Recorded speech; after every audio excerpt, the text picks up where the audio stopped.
बिस्मिल्लाहिर्रहमानिर्रहीम। नाज़रीन करम अस्सलामु अलैकुम रहमतुल्लाहि व बरकातुहू। इंशाअल्लाह तबारक व तआला आज हम लोग पढ़ेंगे शरह मिआत व आमिल के अन्नौउर राबिह।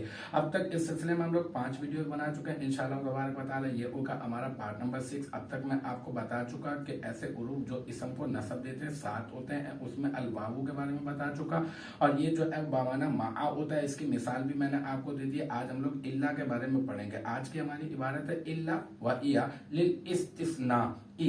ठीक है, इल्ला ये मुरादुल लफ्ज होकर ये बन जाएगा मुब्तदा, फिर वाव जो है मुब्तदा अव्वल बन जाएगा ये इल्ला। ठीक है, फिर वाव जो है ये जायदा हो जाएगा और हिया ज़मीर मरफू मुनफसिल वाहिद मुअन्नस गाइब ये बन जाएगा क्या मुब्तदा सानी। ठीक है, और लिल इस्तिस्नाई लाम अरफ़े जर इस्तिस्नाई मजरूर जार अपने मजरूर से मिलकर साबिततुन इसमें फाइल का ज़र्फ़ मुस्तक़र, साबिततुन इसमें फाइल इसमें हुआ ज़मीर मरफू मुत्तसिल या ज़मीर मरफू मुत्तसिल मुस्ततर राजे बसुए मुब्तदाए सानी इसका फाइल, फिर साबिततुन इसमें फाइल अपने फाइल और ज़र्फ़ मुस्तक़र से मिलकर जुमला इस्मिया होकर मुब्तदाए सानी की खबर, फिर मुब्तदाए सानी अपने खबर से मिलकर जुमला इस्मिया खबरिया होकर मुब्तदाए अव्वल की खबर, इल्ला मुब्तदाए अव्वल की खबर, इल्ला मुब्तदाए अव्वल अपनी या इस्तिस्नाई खबर से मिलकर जुमला इस्मिया खबरिया हुआ। तो अल्हम्दुलिल्लाह हमारा आज जो है पार्ट नंबर 6 भी अपने इख्तिताम को पहुंचा। मुझे उम्मीद है कि यहाँ तक की जो बात है वो आपकी समझ में आ गई होगी।